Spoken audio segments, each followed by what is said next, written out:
Hello everyone, welcome to my channel. Let's continue with the question answer series of CPC. तो जैसे कि आप जानते हैं कि हम क्वेश्चन आंसर सीरीज कर रहे हैं सीपीसी की, जिसमें सेमेस्टर में होने वाले एग्जाम के जो भी क्वेश्चन आंसर आ सकते हैं, मोस्ट इंपॉर्टेंट क्वेश्चन वो कवर कराए जा रहे हैं. तो आज का टॉपिक है कमीशन. कमीशन जो कि दिया हुआ है आपके ऑर्डर 26 में, और इसके अंदर टोटल 22 रूल हैं और सेक्शन 75, 76, 77, 78 इसके अंदर भी कमीशन के बारे में दे रखा है. तो ऑर्डर 26 और सेक्शन 75, 76, 77, 78 ये सारे सेक्शन और ऑर्डर जो है आपके कवर करते हैं कमीशन को. अब कमीशन क्या होता है, कब कोर्ट अपॉइंट करती है, किस किस काम के लिए करती है, वो हमें इसमें सीखने को मिलेगा. तो मैं आपको क्वेश्चन दिखा दे रहा हूं. क्वेश्चन किस तरीके से आता है. क्वेश्चन जो है आपका, what are the power of a court to issue commissioner या commission. For what purpose a commission can be issued by the courts. किस पर्पज के लिए जो कोर्ट है जो कमीशन इशू करती है. तो जैसे कि आप देख सकते हैं कि सेक्शन 75 टू 78 और ऑर्डर 26 सीपीसी का ये इससे डील करता है. तो आंसर पे लाने से पहले मैं पहले हर बार की तरह आपको पहले इसका कॉन्सेप्ट समझा दे रहा हूं कि कब कब कोर्ट जो है कमीशन इशू करती है. तो पहले मैं आपको बेयर एक्ट पे ले आ रहा हूं, जिसमें सेक्शन 75 से इसका जिक्र है कि कब कब कोर्ट जो है कमीशन को इशू करती है. तो देखिए सेक्शन 75 जो है आपका, power of court to issue commission, कि कोर्ट के पास पावर है कि वो कमीशन इशू कर सकती है. कब कब, वो ये पॉइंट दे रखे हैं ए से लेके जी तक. अब देखिए, subject to such condition and limitation as may be prescribe. इसका मतलब ये है कि सब्जेक्ट टू सच कंडीशन, यानी कुछ कंडीशन कोर्ट चाहे, जैसे कि जो कमीशन अपॉइंट करती है कोर्ट, तो जो उसमें हेड होता है उसका कमिश्नर, तो उसको कुछ कंडीशन और कुछ लिमिटेशन उसको कह सकती है कि भाई आप ये काम करेंगे वहां जाके, जिस काम के लिए आप जा रहे हैं, जिस काम के लिए कमीशन अपॉइंट हो रहा है, तो कुछ कंडीशन और कुछ लिमिटेशन लगा सकती है उसमें. ये कोर्ट की मर्जी है, ठीक है. अब क्या है, द कोर्ट में इशू कमीशन. अब देखिए किस काम के लिए. फर्स्ट है टू एग्जामिन एनी पर्सन. अगर आपको किसी पर्सन को एग्जामिन करना है, कोई विटनेस है, उसकी एग्जामिनेशन बहुत जरूरी है और उसका एविडेंस जो बहुत जरूरी है, उसकी गवाही बहुत जरूरी है. अब है क्या, वो आ नहीं सकता कोर्ट, किसी वजह से भी हो सकता है वो कोर्ट नहीं आ सकता. जैसे कि एक एग्जांपल की, क्या वो बहुत ओल्ड हो गया है, इन्फॉर्म है ना, या फिर बहुत सिक है, किसी कारणवश वो कोर्ट नहीं आ सकता. वो विटनेस जो है कोर्ट नहीं आ सकता, या जिसको हमें एग्जामिन करना है वो कोर्ट नहीं आ सकता, मगर उसकी गवाही भी बहुत जरूरी है. तो भाई कोर्ट कहता है अगर वो यहां नहीं आ सकता तो हम वहां चले जाते हैं. अब जज तो जाएगा नहीं वहां पर. कितने सारे केसेस होते हैं, अगर मान लीजिए हर जगह अगर जिसकी एग्जामिनेशन करनी है वो नहीं आ पा रहा, तो जज तो हर जगह नहीं जाएगा. तो इसलिए ना कमीशन अपॉइंट करता है कोर्ट, ठीक है. तो इसलिए कमीशन अपॉइंट करी जाती है. तो जैसे इसमें लिखा है पहला point, to examine any person. मैंने आपको बता दिया, कोई अगर पर्सन सिक है, इन्फर्म है, ओल्ड एज में है, अपने नहीं आ सकता, तो कोई बात नहीं, मगर अगर उसकी एविडेंस बहुत जरूरी है तो कोर्ट जो है कमीशन इशू कर देगा, ठीक है भाई. Second point, to make a local investigation. अगर कोई लोकल इन्वेस्टिगेशन हो रही है, अब आपको लग रहा होगा लोकल इन्वेस्टिगेशन क्या है. तो लोकल इन्वेस्टिगेशन ऐसी इन्वेस्टिगेशन है जो उस जगह पे जाके ही पता लगती है. मान लीजिए एक पर्सन, एग्जाम्पल देता हूं मैं आपको.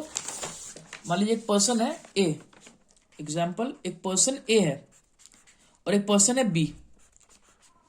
अब बी जो है इलीगली ए के घर में रह रहा था, जबरदस्ती कब्जा कर रखा था इस पे.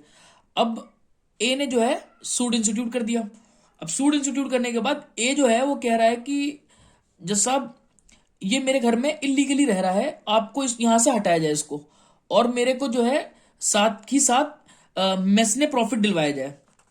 अगर ये जो यहां पे रहा है, अगर मैं किसी और को रेंट पे देता ये मकान, तो मुझे 20,000 के हिसाब से महीने का रेंट आता, ठीक है. तो अब ये पर्सन कह रहा है जज साहब ये गलत कह रहा है कि मैं इलीगली नहीं रह रहा था, है ना, और इसने ही मुझे ये घर दे रखा था.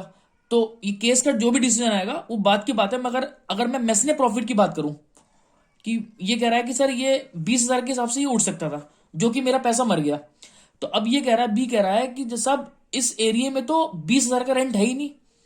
यहां पर आप पता कर लें कि यहां पे तो 5,000 से ऊपर रेंट आता ही नहीं है, जिस कॉलोनी में हमारा घर है, ये जिस घर में मैं रह रहा हूं. तो अब क्या है कि अब ये देखने के लिए कि कितना वहां का रेट चल रहा है मार्केट का, तो लोकल इन्वेस्टिगेशन उसकी जरूरी है. तो उसके लिए कोर्ट जो है कमीशन इशू कर देगा. तो बेसिकली आप याद रखो, मैं मेस ने प्रॉफिट की अगर बात करूं, आप ये भूल जाओ कि ये घर किसका है किसका नहीं, मगर मेस ने प्रॉफिट की अगर मैं बात करूं इसमें, तो वहां पे जाके पता लगेगा। या मान लीजिए एक एग्जांपल और ले सकते हैं, जैसे इसी एग्जांपल में आप ले लीजिए कि ये कह रहा है कि ए कह रहा है कि बी मेरे वहां रह रहा है इलीगली। अब बी कह रहा नहीं सर मैं वहां रहता ही नहीं हूं। अगर ऐसा कैसे, बी कह रहा मैं वहां रहता ही नहीं हूं, अब ये कैसे पता लगाया जाए? तो इसके लिए भी क्या लोकल इन्वेस्टिगेशन करनी पड़ेगी। अगर आप ये एग्जांपल ले लें कि ये इलीगली ये कह रहा है यहां रह रहा है, और बी कह रहा है सर मैं तो यहां पे रहता ही नहीं हूं, मैं तो यहां पे रिसाइड करता ही नहीं हूं, मैं तो कहीं और रहता हूं, ना मेरा सामान है वहां पे ना कुछ है, ये बिना मतलब कोर्ट का काम टाइम खराब कर रहे हैं। तो अब जो है इसके लिए कोर्ट जो है कमीशन अपॉइंट कर देगा कि भाई लोकल इन्वेस्टिगेशन हो जाए वहां की, ताकि पता लग जाए कि ये सही कह रहा है कि गलत कह रहा है। तो एक इस काम के लिए भी कोर्ट जो है कमीशन अपॉइंट करती है। ठीक है, इस काम के लिए कमीशन अपॉइंट करी जाती है। अब जज तो जाएगा नहीं वहां पे ही देखने के लिए कि भाई बी वहां रह रहा है कि नहीं रह रहा। ठीक है, अब आते हैं अगले पॉइंट पर। मैंने आपको लोकल इन्वेस्टिगेशन समझा दिया है। टू एग्जामिन और एडजस्ट अकाउंट।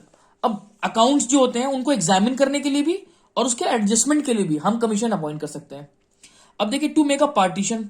अब पार्टीशन से, अब देखिए मैं आपको बताता हूं पार्टीशन का भी एक एग्जांपल देता हूं मैं आपको।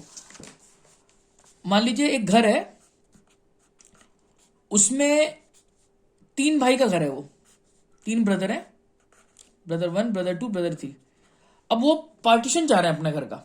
ठीक है, अब पार्टीशन चाह रहे हैं। अब पार्टीशन भी देखिए 2 तरीके से हो सकता है। मान लीजिए अगर घर बड़ा है, मान लीजिए घर अगर 300 गज के हिसाब से है, तो भाई सब भाई को 100 गज आ जाएगा, रह सकते हैं आराम से। अब घर ही अगर मान लीजिए उनका 30 गज का है ना, तो कैसे 10-10 गज में कोई रहेगा? तो उसके लिए भाई एक चारा ये है कि एक ऑप्शन ये बचता है कि आप जो है उस घर को बेच दें और जो अमाउंट है तीनों भाई में बराबर बराबर बढ़ जाए वो। और अगर बड़ा घर है तो अगर पार्टीशन पॉसिबल है तो जो है उनको 100 गज दे दें। अब देखिए जब पार्टीशन होती है, मान लीजिए इसको कोई एक घर का जो 100 गज इसको मिला और इनको इसको भी 100 गज मिला, इसको भी 100 गज मिला, मगर अब इसको जो 100 गज मिला है, जो इसकी बात हो रही है, ये लोग कह रहे हैं कि जो सब इसका जो घर है जहां पर जो पार्ट इसको मिला है उसकी वैल्यू बहुत ज्यादा है। इस तरीके से हमारे साथ तो नाइंसाफी हो रही है। मान लीजिए जो इसका घर इस तरह बना हुआ है कि ये फ्रंट फेस जो है घर का वो इसके इस तरफ आ रहा है, जो ब्रदर 1 को मिला हुआ है वो मेन रोड की तरफ लगता है। तो अब ये देखना कि भाई ये दोनों भाई सही कह रहे हैं कि नहीं कह रहे हैं, कहीं ऐसा ना हो कि इनके साथ इनजस्टिस हो जाए। तो आपको भी याद होगा कि भाई कोर्ट जो है इनजस्टिस नहीं हो सकता वहां पे। कोर्ट जो है इंटरेस्ट ऑफ जस्टिस के लिए काम करती है। तो अब वो भी देखिए कि भाई कि वहां क्या है कि जो ये कह रहे हैं दोनों भाई सही है कि गलत है, तो उसके लिए क्या होगा, कमीशन अपॉइंट करके देखा जाएगा। ठीक है, तो ये था आपका पार्टीशन का जो मसला मैंने आपको बताया। इसके लिए भी कमीशन अपॉइंट होती है, इसके लिए भी कमीशन अपॉइंट करी जा सकती है। अब जो मैं आपको पॉइंट पढ़ा रहा हूं ना कि जो आंसर पे लाऊंगा वो इसी के एक्सप्लेनेशन को उन्होंने ब्रॉड कर रखा है। अब देखिए मैंने आपको बताया कि ये 26 ऑर्डर में भी कमीशन दे रखा है, उसमें 22 रूल है। अब हम इतना सारा नहीं पढ़ सकते अपने आंसर के लिए, जो एग्जाम है आपका, तो उसमें आप जो मैं आंसर पढ़ाऊंगा आप उसी को लिखिएगा। अब क्या है कि अगर बहुत डिटेल में आपको जानना है तो आप कहेंगे मैं वीडियो बना दूंगा, मगर वो पूरे 22 के 22 रूल और ये 75 से लेके 78 सेक्शन पूरा लिख के आ पाना ये बहुत डिफिकल्ट है। आपको अपने मार्क के हिसाब से लिखना है, आप सबको सब कुछ कवर करना है मगर एक ब्रीफ में। ठीक है, तो अब देखिए ये हो गया। और फिर है to hold a scientific technical और एक्सपर्ट इन्वेस्टिगेशन। अब मान लीजिए कुछ ऐसी जरूरत है जहां पर कोर्ट चाह रहा है कि साइंटिफिक इन्वेस्टिगेशन हो जाए या टेक्निकल इन्वेस्टिगेशन हो जाए या एक्सपर्ट इन्वेस्टिगेशन हो जाए, तो वहां पर अब कोर्ट तो जाएगी नहीं भाई। कोर्ट को तो जो है लॉ में एक्सपर्ट है वो। अब कोई ऐसी साइंटिफिक इन्वेस्टिगेशन होनी है, मान लीजिए किसी ने केस करा, एक लोकेलिटी है उसमें एक केस हुआ कि यहां पर एक जीन्स की मैन्युफैक्चरर कंपनी है वहां पर उस लोकेलिटी में। अब वो कुछ इस तरीके का मटेरियल यूज करती हैं जो डेंजरस है। अब वो इस अपना जो कंपनी का जो वेस्ट है ऐसे डिस्पोज करते हैं कि वो पानी में जाके मिल जाता है। और लोगों का कहना है कि सब इससे जो है दुनिया भर की बीमारी हो सकती है और और, और कैंसर, मान लीजिए कुछ ऐसी उसके अंदर ऐसा मटेरियल मिला हुआ है कि कैंसर होने का डर है। तो अब भाई ये कैसे पता लगाया जाए कि जो मटेरियल वो डाल रहे हैं या फिर जो डिस्पोज कर रहे हैं वो पानी में, जो जीन्स बनाने वाली कंपनी है, कि वो वाकई इतनी डेंजरस है कि नहीं है। तो अब उसके लिए क्या है, कुछ साइंटिफिक इन्वेस्टिगेशन, कुछ पैमाना होना चाहिए ना कि भाई वो लोग देखेंगे ये कि कितना डेंजरस है उनका जो पानी में जो डिस्पोज कर रहे हैं वो मटेरियल। तो इसके लिए साइंटिफिक इन्वेस्टिगेशन होनी बहुत जरूरी है। तो कमीशन अपॉइंट कर देगी कोर्ट। ठीक है, अब आ जाते हैं नेक्स्ट पॉइंट पे। To conduct sale of property which is subject to speedy and natural decay and which is in the custody of a court pending in the determination of the suit. अब देखिए कोई property ऐसी है जो बहुत speedy और natural decay हो सकती है, बहुत जल्दी सड़ सकती है, और वो कोर्ट के पास पड़ी है कस्टडी में। मतलब किसी सूट का डिटर्मिनेशन होना है तो वो प्रॉपर्टी जो है कोर्ट के पास कब्जे में है, मगर वो इस तरीके की प्रॉपर्टी है कि बहुत जल्दी सड़ सकती है, वो स्पीडी एंड नेचुरल डिके, जैसे कोई फ्रूट्स हो गए या कुछ ऐसे सामान होगा जो बहुत जल्दी डीके हो जाएंगे, सड़ जाएंगे, तो अब उसके लिए कोर्ट कमीशन अपॉइंट कर सकती है कि भाई आप इसको सेल करवा दिया जाए इसका, ठीक है। अब इसका सेल होना जरूरी है वरना ये सड़ जाएंगे, कोई कोई इंपॉर्टेंस ही नहीं रह जाएगा उसका, ठीक है। अब आ जाते हैं हम G, to perform any ministerial act, छोटे मोटे जो एक्ट होते हैं जिसमें बहुत ज्यादा बारीक का काम होता है और डे टू डे वर्क को मॉनिटर करना पड़ता है, तो उसमें आप कोर्ट नहीं जा सकता हर जगह, तो कमीशन अपॉइंट करवा देगा उसके लिए, ठीक है। तो ये कुछ ए से लेके जी तक थे जहां पर कमीशन किस किस केस में जो है कोर्ट अपॉइंट करेगी। अब मैं इसके साथ ना आपको ऑर्डर 26 का रूल 1 पढ़ाता हूं खाली, ताकि आपको समझ में आएगा कि टू एग्जामिन एनी पर्सन की जो यहां बात हो रही है ना, तो वो कौन से पर्सन है ऐसे जो एग्जाम्प्ट है, ठीक है। मैं आपको 26 पे डायरेक्ट ले आ रहा हूं। अब देखिए ऑर्डर 26 है, ये भी कमीशन के बारे में ही है। अब देखिए इसमें क्या है, commission to examine witness, witness की जो अगर एग्जामिनेशन होनी है, जो आपने पीछे पढ़ा 75 में, इसको आपको देखिए लिंक करके पढ़ना पड़ता है जो बात है ऑर्डर और सेक्शन को, है ना। तो अब देखिए, केस इन विच कोर्ट में issue commission to examine witness, any court may in any suit issue a commission for the examination on interrogatories और अदरवाइज। अब देखिए क्या मतलब है इसका, any court may in any suit, किसी भी सूट में कोई भी कोर्ट कमीशन इशू कर सकती है for the examination on interrogatories. अब देखिए इंटेरोगेटरीज क्या होती है मैं आपको बता दे रहा हूं। इंटेरोगेटरीज कुछ सवालात होते हैं, जैसे कि मान लीजिए ए पार्टी चाह रही है कि बी पार्टी के जो विटनेस है उससे ये सवाल पूछे जाए। अब मान लीजिए कोर्ट नहीं आ सकता किसी वजह से, अब मगर सवाल पूछना जरूरी है, मतलब एविडेंस के लिए, गवाही के लिए वो सवाल जो है वो कोर्ट के नोटिस में आना बहुत जरूरी है। तो अब क्या करा जाए उसके लिए, अब पार्टी तो नहीं आ सकती तो कमीशन भेज जाएगा। तो दूसरी पार्टी जो है ना वो कहती है कि जैसा साहब आप इंटरोगेटरीज भेज दीजिए उनको। इंटरोगेटरी मतलब वो अपने कुछ क्वेश्चन सेट कर देगी, जरा आप जैसा आप कमीशन के थ्रू ये सवाल ये सवाल ये सवाल ये सवाल पूछवा लीजिएगा, जिससे ये पता लग जाए कि जो वो चाह रहे हैं, जो फैक्ट की जानकारी वो चाह रहे हैं दूसरी पार्टी, वो मिल जाए उनको। तो इंटेरोगेटरीज पे और अदरवाइज अब कोर्ट चाहे तो कुछ अलग तरीके से भी कमीशन जो अपॉइंट करती है कह सकती है भाई आप इस तरीके से एग्जामिनेशन कर लीजिएगा। जरूरी नहीं कि इंटेरोगेटरीज पे, ये एक ऑप्शन है, इंटेरोगेटरीज पे भी एग्जामिनेशन करवाई जा सकता है, ठीक है भाई। और otherwise of any person resident with in the local limits of इस जुरिडिक्शन हु इज एग्जेम्प्टेड। देखिए अब वर्ड लिखा है हु इज एग्जेम्प्टेड, जो नहीं आ सकते कोर्ट। अब देखिए कौन है वो लोग, under this court from attending the court, और हु इज फ्रॉम सिकनेस। देखिए सिकनेस, कोई बीमार है, कोई हॉस्पिटल में एडमिट है, कोविड है मान लीजिए, उसको नहीं आ सकता कोर्ट वो, या फिर कोविड जो चलिए ऐसी सिचुएशन हो गई जहां पर उसकी एग्जामिनेशन भी नहीं हो पाएगी, कोई ऐसी बीमारी से जूझ रहा है जहां पर हॉस्पिटलाइज है वो, है ना, वो नहीं चल सकता। और इनफॉर्म है कोई पर्सन, अनेबल टू अटेंड, बूढ़ा आदमी है कोई, नहीं आ सकता कोर्ट, तो कमीशन हम इशू कर देंगे। वो नहीं आ सकते कोई बात नहीं, हम तो जा सकते हैं वहां पर, किस फॉर्म में, कमीशन के फॉर्म में। अब आ जाइए, provided eight commission for examination और इंटेरोगेटरीज। अब जो मैंने आपको ऊपर बताया था ना इंटेरोगेटरीज, अगर आपको एग्जामिनेशन करवाना है किसी विटनेस का इंटेरोगेटरीज के द्वारा, तो शैल नॉट बी इशूड, आप उसको डायरेक्ट नहीं करवा सकते ऐसी, अनलेस अनलेस देखिए इसमें लिखा है शैल, यानी कि जब तक आप कोर्ट से परमिशन ना ले लें इस बात की कि हमें इंटेरोगेटरीज भेजनी है, तब तक जो है आप इंटेरोगेटरीज नहीं भेज सकते। For reason to be recorded things it necessary so to do. अब एक्सप्लेनेशन आप देख लीजिए, द कोर्ट में for the purpose of this rule except a certificate purporting to be signed by a registered medical practitioner as evidence of the sickness। अब देखिए जो मैंने आपको बताया ना कि जो बंदा सिक है या फिर इन्फॉर्म है, तो अगर कोई रजिस्टर्ड मेडिकल प्रैक्टिशनर है, कोई डॉक्टर है, रजिस्टर्ड डॉक्टर है, वो अगर इस बात का सर्टिफिकेट दे दे कि हाँ भाई वो बंदा सही में सिक है और इन्फॉर्म है, नहीं आ सकता, तो कोर्ट मान लेगी कि भाई वो सही में कोर्ट नहीं आ सकता, वैलिड रीजन है उसका ना आने का, तो हम जो है कमीशन इशू कर देंगे। अब देखिए ये रूल्स हैं सारे, आप देखिएगा इसमें तो पूरे 22 रूल टोटल है इसमें, है ना। तो ये डिटेल में अगर आप कहेंगे तो मैं बाद में वीडियो बना दूंगा, मगर अभी मैं जो आंसर कवर करूंगा उसमें ये सारे पॉइंट ही कवर होंगे आपके, ठीक है, जो आपकी सारे, तो मैंने आपको रूल नंबर 1 तो पढ़ा दिया पूरा, ठीक है। अब आते हैं हम आगे,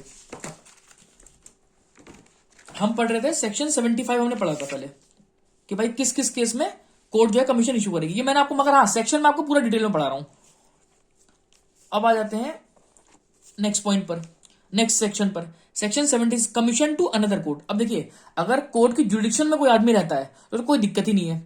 अच्छा जनरली ना कोर्ट जो है कमीशन जो इशू करती है, तो उसमें जो कमिश्नर होता है तो वो जनरली कोर्ट के ही, या फिर कोई अगर कोर्ट का कोई ऑफिसर है वो चला जाता है, नहीं तो जनरली लोग एडवोकेट को भी भेज देते हैं, ठीक है। तो उनकी जो फीस होती है, मान लीजिए अगर एक दिन में जो कोई अगर जो कमिश्नर गया है वहां पर, तो उनकी जो भी प्रिस्क्राइब फीस होगी जिस स्टेट के हिसाब से 1200 1500 2000 जो भी है वो उनको दी जाती है। अच्छा, अब आगे हम पढ़ते हैं 76 कमीशन टू अनदर कोर्ट। अगर आपको कमीशन इश्यू करवानी है किसी की, मान लीजिए किसी पर्सन को एग्जामिन करवाना है, एग्जामिनेशन ऑफ एनी पर्सन की बात हो रही है यहां पर, मान लीजिए एग्जामिनेशन ऑफ एनी पर्सन कराना है मगर वो दूसरे स्टेट के जुडिशन में रहता है ना। अब वहां कमीशन कैसे भेज जाए, तो मैं आपको पहले समझा दे रहा हूं। वहां पे कमीशन ऐसे भेज जाती है कि जो कोर्ट, अब एग्जाम्पल देता हूं मैं आपको ताकि आसानी समझ में आए आपको। मिसाल के तौर पे यूपी की कोर्ट है, मान लीजिए मेरठ की कोर्ट है। अब वो दिल्ली में एक आदमी रहता है जिसकी हमें एग्जामिनेशन करवानी है, ठीक है, बी एक रहता है जिसकी हमें एग्जामिनेशन करवानी है। अब दिल्ली में रहता है वो। अब यूपी की मेरठ की जो कोर्ट है वो कमीशन इशू करेगी, समझिएगा आप इसको, किसको, दिल्ली की कोर्ट को।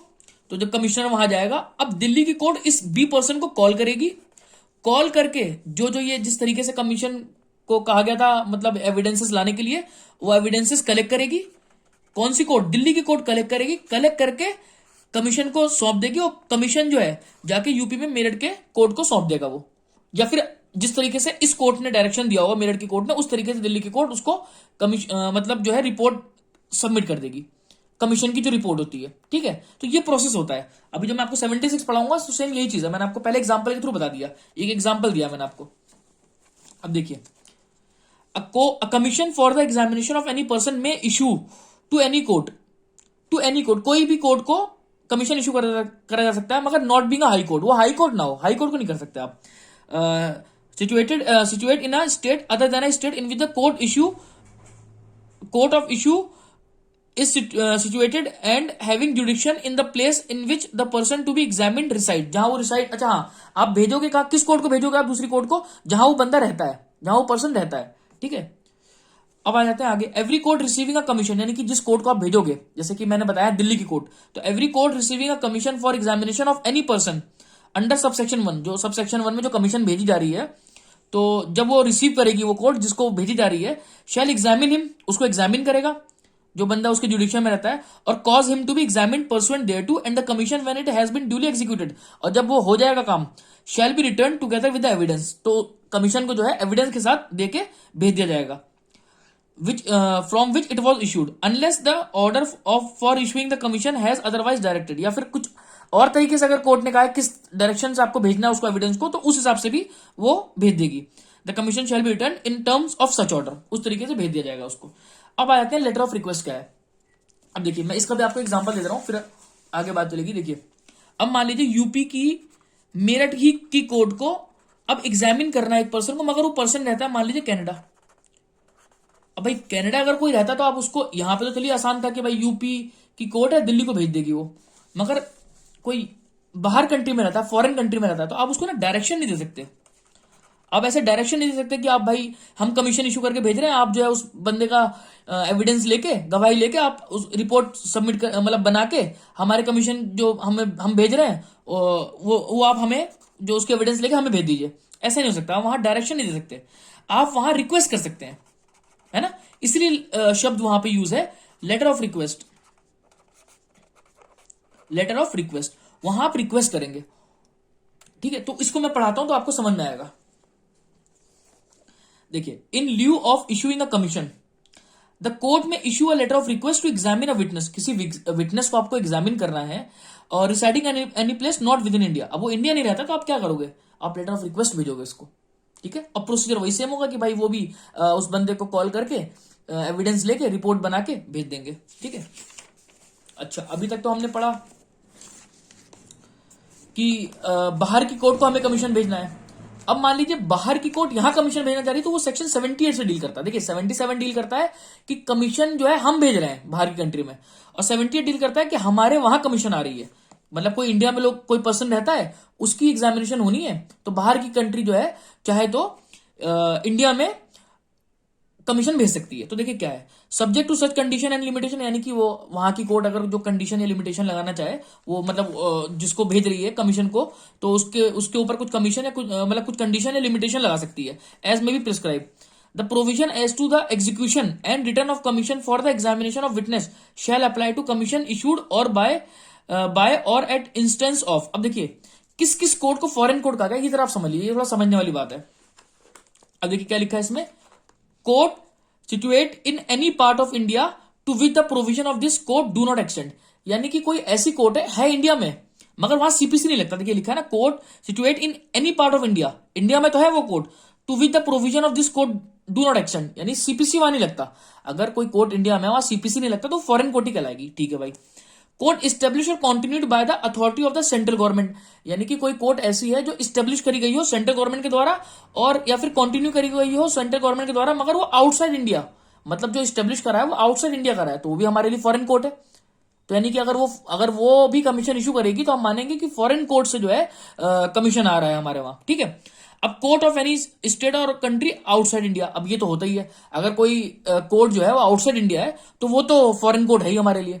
तो आप समझ गए होंगे जो मैंने आपको समझाया, जितने भी 75 से लेके कि किस किस केस में कोर्ट कमीशन इशू करेगी, ये ए से लेके जी तक है, और किस तरह ये सेक्शन 76 जो है commission to any other court, आप अगर आपको भेजना है तो एक स्टेट की कोर्ट दूसरी स्टेट की कोर्ट को कमीशन इशू कर सकती है, और वो जो जिस कोर्ट को वो भेजेगी वो जो है उस पर्सन को कॉल करके एविडेंस लेके कमीशन को रिपोर्ट सौंप देंगे। रिपोर्ट सौंपने के बाद वो कमीशन जो है जिस कोर्ट ने कमीशन इशू करा था उसको भेज देगी। ठीक है, वो रिपोर्ट लगा देगी। और लेटर ऑफ रिक्वेस्ट भी आप समझ गए, बाहर की कंट्री को अगर हमें भेजना है तो। अब ये पूरा कॉन्सेप्ट था वो। ठीक है। अब मैं आपको आंसर पे लाता हूं कि किस तरह हमें आंसर लिखना है, जो कि एक महत्वपूर्ण टॉपिक है आपका एग्जामिनेशन पॉइंट ऑफ व्यू से। मैंने आपको बेस तो क्लियर कर दिया। अब देखिए, it is to be noted that the evidence of a witness in an action whether he is party to the suit और not should be taken in open court and tested by cross examination. अब कोई evidence किसी witness की होनी जरूरी है, चाहे वो पार्टी हो सूट का कि ना हो, मगर उसकी एविडेंस होनी जरूरी है। तो आप ओपन कोर्ट में उसकी एविडेंस लेंगे तो, और उसके बाद उसका क्रॉस एग्जामिनेशन भी होता है। अब क्या, इनएबिलिटी टू अटेंड, अगर कोई इनएबल है कोर्ट को अटेंड करने के लिए on the ground of sickness, देखिए मैंने आपको सब कुछ पढ़ा दिया, sickness, infirmity, detriment to the public interest में जस्टिफाई इशू अ कमीशन। अच्छा एक बात और, मान लीजिए अगर कोई पब्लिक सर्वेंट है ना, तब भी हम जो है कमीशन इशू कर सकते हैं। मान लीजिए अगर वो ऐसी ड्यूटी पर है नहीं आ सकता तो कोई बात नहीं, हम जो है कमीशन इशू कर देंगे। ठीक है। तो ये देखिए, ये कुछ एग्जांपल है, एग्जांपल विटनेस। अब देखिए एक एग्जांपल आप देख लीजिए, विटनेस हु बीइंग अ परमंसा always remain in naked condition can be examined on the commission. अब परामंसास जो होते हैं ये लोग अपने रिलीजन के अनुसार ये लोग जो है नेकेड रहते हैं, कपड़े नहीं पहनते, तो अब ऐसे लोग कोर्ट जनरली नहीं आते, तो हम कमीशन भेज देते हैं वहां पर अगर उनकी गवाही जरूरी है तो ये आप पहले लिखेंगे कि मतलब अगर विटनेस को एग्जामिन करना होता है तो जनरली तो कोर्ट में आना चाहिए, मगर अगर वो नहीं आ पा रहा इन्फॉर्मिटी की वजह से, सिकनेस की वजह से, तो हम क्या है, हम कमीशन इशू कर देंगे। तो ये तो आपको समझ में आ गया। अब देखिए जो जो पॉइंट मैंने बताया था आपको, to examine witness for local investigation, अब इसको थोड़ा डिटेल में आ रहा है। पढ़ तो हम सारे पॉइंट चुके हैं, अब इसको देखिए आपको एग्जाम में कैसे लिखना है। अब अच्छा एक बात और बता दूं आपको, जो ऑर्डर 26 से रूल 1 से 8 है ना, उसको देखिए इन्होंने इतने शॉर्ट में कर रखा है, वरना हमें ये वीडियो और बहुत लंबी हो जाती। तो मैं आपको इसको पढ़ाता हूं। उसको, द कोर्ट में issue a commission for the examination और इंटेरोगेटरीज। मैंने आपको इंटेरोगेटरी समझा दिया था कि अगर एक पार्टी चाह रही है जिसका एविडेंस हमें लेने जाना है कि उसको इन क्वेश्चन पे हम एग्जामिनेशन करें, मतलब ये पर्टिकुलर क्वेश्चन पे, ये पर्टिकुलर क्वेश्चन पे, तो इंटेरोगेटरीज जो है वो दे सकती है कोर्ट को। और हमने एक चीज और पढ़ी थी, अगर आप इंटेरोगेटरीज दे रहे हो तो जब तक कोर्ट ना अलाउड कर दे तब तक आप इंटेरोगेटरीज नहीं दे सकते, ये भी याद रखिएगा। हमने ऑर्डर 26 से रूल 1 में ये चीज पढ़ी थी। अब आगे आते हैं, if the person to be examined as a witness reside within the local limits of the court jurisdiction is exempted under the code from attending. इस कोड ने, यानी इस सीपीसी ने, कोड से कहने का मतलब है सिविल प्रोसीजर कोड, अगर सीपीसी ने उसको एग्जाम कर रखा है तब भी हम कोई दिक्कत नहीं, कोर्ट आने की जरूरत नहीं है, उसको हम कमीशन इशू कर देंगे। और इस फ्रॉम सिकनेस और इन्फॉर्मिटी, बूढ़ा होने के कारण या फिर सिक है कोई, तो भी अगर वो unable to attend the court, तब भी हम कमीशन इशू कर सकते हैं। और if he reside beyond the local limit of the jurisdiction, अगर वो कोर्ट के जुडिक्शन के बाहर रहता है, तब भी मैंने आपको बता दिया केस, जो मैंने एग्जांपल दिया था यूपी में मेरठ की कोर्ट, और दिल्ली में जो भी जिस जुडिक्शन में वो रिसाइड करता है वहां की court. If he is about to leave the jurisdiction of the court, तब भी हम भेज सकते हैं। If he is a government servant and can not in the opinion of the court attend without the detriment to the public service, अब वो ऐसी public service में अपॉइंटेड है कि वो नहीं आ सकता कोर्ट, तो हम कमीशन इशू कर देंगे। ठीक है। If he is residing out of India and the court is satisfied that his evidence is necessary, अब वो आउट ऑफ इंडिया रहता है मगर गवाही बहुत जरूरी है, तो हम कमीशन इशू कर देंगे। अभी आपने 77 में पढ़ा था ये। क्या बोलते हैं उसको, लेटर ऑफ रिक्वेस्ट, याद रखिएगा इसको। अब आ जाते हैं फॉर लोकल इन्वेस्टिगेशन। देखिए जो पढ़ रहे हैं ना हम ये चीज, ये मैंने आपको पहले समझा दिया सेक्शन 75 में। अब तो खाली हम इसकी एक बेयर रीडिंग कर रहे हैं और मैं आपको समझा रहा हूं आंसर लिखना कैसे आपको इसको। अब देखिए ये, अब आपके रूल 9 और 10 में भी दे रखा है लोकल इन्वेस्टिगेशन, है ना। अब देखिए ये क्या है, the court may in any suit issue a commission, the court may in any suit issue a commission on such person as it think fit directing him to make local investigation. Court जिसको चाहे अगर local investigation करवाना है तो commission appoint कर सकती है। अब देखिए किस किस केस में, elucidating any matter in dispute, कोई मैटर डिस्प्यूट में उसके लिए, ascertaining the market value of any property, मैंने बताया था ना आपको, एग्जांपल दिया था शुरू में कि अब कोई पर्सन कह रहा है कि जैसा अब यहाँ पर जो है जो मार्केट में रेंट चल रहा है वो 20,000 के हिसाब से ही कह रहे हैं, मगर रेंट तो यहाँ पर 5,000 ही है। तो इस चीज को देखने के लिए लोकल इन्वेस्टिगेशन हो सकती है। देखिए लिखा है ना, मैसले प्रॉफिट, या डैमेज कितना हो गया। अब कोई पार्टी क्लेम कर रही है कि जैसा मेरा यहाँ घर था इन्होंने तोड़फोड़ मचा दी और उसके वजह से जो है मेरे को इतना नुकसान हो गया। अब वो दूसरी पार्टी कह रही है मैंने ऐसा कुछ करा ही नहीं है। तो ये कैसे पता लगे, कमीशन के द्वारा ही पता लगेगा, ठीक है। द ऑब्जेक्ट देखिए क्या, local investigation is not much to collect evidence which can be taken in court but to obtain evidence which from it very peculiar nature can be had only on the spot. जो spot पे जाके ही पता लगेगा आपको, on the spot जाके ही पता लगेगा।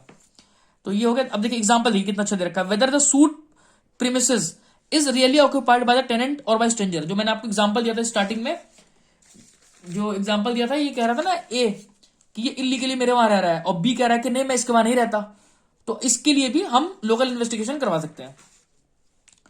अब देखिए टू एग्जामिन द अकाउंट, अगर अकाउंट की एग्जामिनेशन होनी है और उसकी एडजस्टमेंट, एग्जामिनेशन और एडजस्टमेंट किसी अकाउंट्स की, तो वो कोर्ट तो नहीं करेगी, तो court may issue commission to such person as it think fit directing him to make such examination और adjustment. The court for this purpose shall issue necessary instruction to the commissioner, commissioner जो होता है, जो commission का head होता है। The proceeding and the report, अब जो रिपोर्ट लगेगी उसकी report if any of the commissioner shall be, अच्छा जो जो वो रिपोर्ट लगाता है ना कमिश्नर लास्ट में जब एविडेंसेस लेके आता है, तो वही कमिश्नर जो लेके आता है shall be evidence in the suit, उसको ही हम एज एन एविडेंस ट्रीट करते हैं, ठीक है। क्योंकि भाई वो अब कोर्ट तो आ नहीं सकता, तो उसकी गवाही कैसे हो, तो कमिश्नर के द्वारा ही वो लाई जाती है, ठीक है। आगे आ जाते हैं टू मेक पार्टीशन। इसका मैं आपको बहुत अच्छा एग्जांपल दे चुका हूं कि अगर तीन भाई हैं, अब एक पार्टीशन हो गया घर का, एक भाई को ऐसा हिस्सा मिल गया जो थोड़ा मार्केट के क्लोज है, या फिर मान लीजिए फ्रंट फेसिंग है, दूसरे दोनों दो ब्रदर 2 ब्रदर 3 को उससे दिक्कत है, तो ये पता कैसे लगे कि ये दोनों भाई सही कह रहे हैं। तो इसके लिए भी जो है, और ये भाई कह रहा है जो B1 है वो कह रहा नहीं ऐसा नहीं है, कोई ये फ्रंट फेसिंग नहीं है, तो इसके लिए जो है आपको कमीशन अपॉइंट करना पड़ेगा। तो ये चीज रूल 13-14 में दे रखा है, ऑर्डर 26 के, वेयर अ प्रीलिमिनरी डिक्री और partition of immovable property has been pass.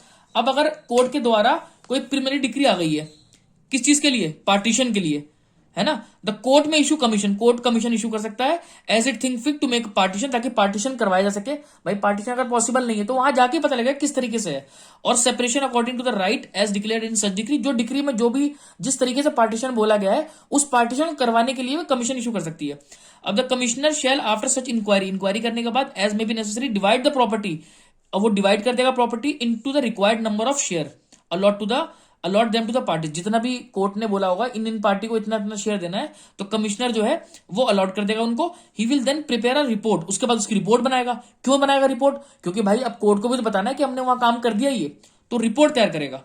Appointing the share of each party, जिसमें बता देगा कि हर पार्टी के कितने शेयर थे और किस किस तरीके से उनको जो प्रॉपर्टी जो है डिस्ट्रीब्यूट कर दी गई है। The court shell after hearing objection, अब मान लीजिए कोई पार्टी उसमें ऑब्जेक्शन ले रही है कि भाई कमिश्नर ने ये सही नहीं करा है, या फिर ये कुछ प्रॉब्लम है उसमें, तो ऑब्जेक्शन सुनने के बाद फाइनल अलॉटमेंट कर देगी कोर्ट, ठीक है। तो आप समझ में आ गया टू मेक पार्टीशन।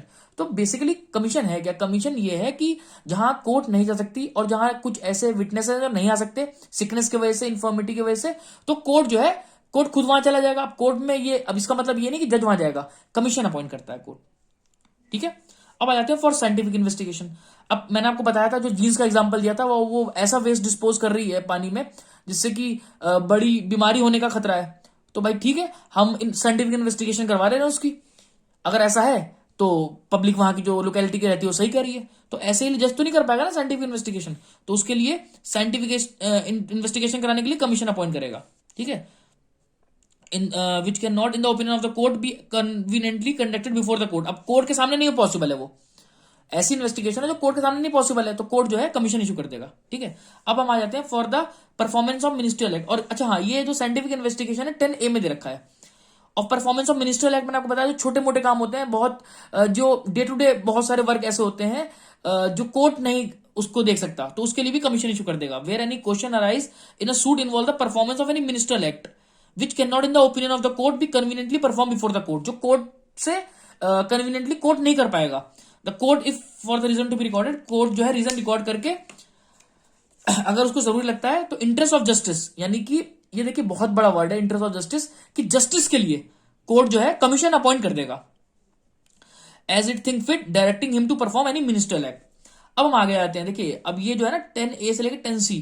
अब देखिए 10A में तो साइंटिफिक इन्वेस्टिगेशन था, 10B में मिनिस्ट्रियल एक्ट था, 10B में मिनिस्ट्रियल एक्ट था। अब आप कहेंगे 10C क्या है, तो 10C मैं आपको यहां इससे दिखा दे रहा हूं, बेर एक्ट से, इसमें नहीं दे रखा है।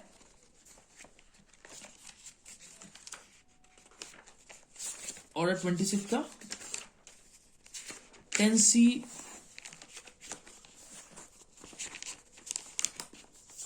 देखिए 10C जो है आपका commission for the sale of movable property, 10C commission for the sale of movable property. तो ये 10C दे रखा है, अगर कोई मूवेबल प्रॉपर्टी उसकी सेल होनी है तो वो भी उसके लिए भी कोर्ट जो है कमीशन अपॉइंट कर सकती है। तो यहां पे ये कह रहा है सिंपली कि जो 10A से लेकर 10C है तो वो अमेंडमेंट्स आया है 1976 में, अमेंडमेंट्स ऐड करा गया है वो। ठीक है, तो ये भी आप देख लीजिएगा। उसके बाद देखिए लास्ट पॉइंट है कमीशन फॉर फॉरेन ट्रिब्यूनल, 19 से 20 जो रूल है वो इसको कवर करते हैं। ये क्या कह रहा है कि provided if high court is satisfied, अगर हाई कोर्ट सेटिस्फाई है कि a foreign court wishes to obtain the evidence of witness residing within the appellate jurisdiction in a proceeding of a civil nature. अब कोई person है India में रहता है और बाहर की कोर्ट चाह रही है कि उसका एग्जामिनेशन करना, तो कर सकती है कमीशन बेच के। ठीक है, तो हम पहले भी पढ़ चुके थे, सेक्शन 78 में भी दे रखा था उसके बारे में। तो ये पूरा कमीशन का टॉपिक कंप्लीट हुआ आपका। अब आप इसको एग्जाम में बड़े अच्छे से लिख सकते हैं और इस तरीके से आप प्रॉपर पॉइंट को एक्सप्लेन करिएगा ताकि आपको नंबर अच्छे से अच्छे मिले नंबर। तो मैंने पूरा कोशिश करी, आपको ये मैंने अच्छे से समझा पाया कमीशन। तो आप इसको प्लीज ज्यादा से ज्यादा देखिए वीडियो को, और मेरी वीडियो को अगर आपको पसंद आ रही है तो प्लीज इसको लाइक करिए, शेयर करिए और सब्सक्राइब करिए मेरे चैनल को। और ये स्पेशली कॉलेज के जो बच्चे हैं जो जिनके सेमेस्टर हैं, तो वो इस चीज से बहुत फायदा उठा सकते हैं इस क्वेश्चन आंसर सीरीज से। तो प्लीज आप मेरी वीडियो को वॉच करिए। Thank you, thanks a lot.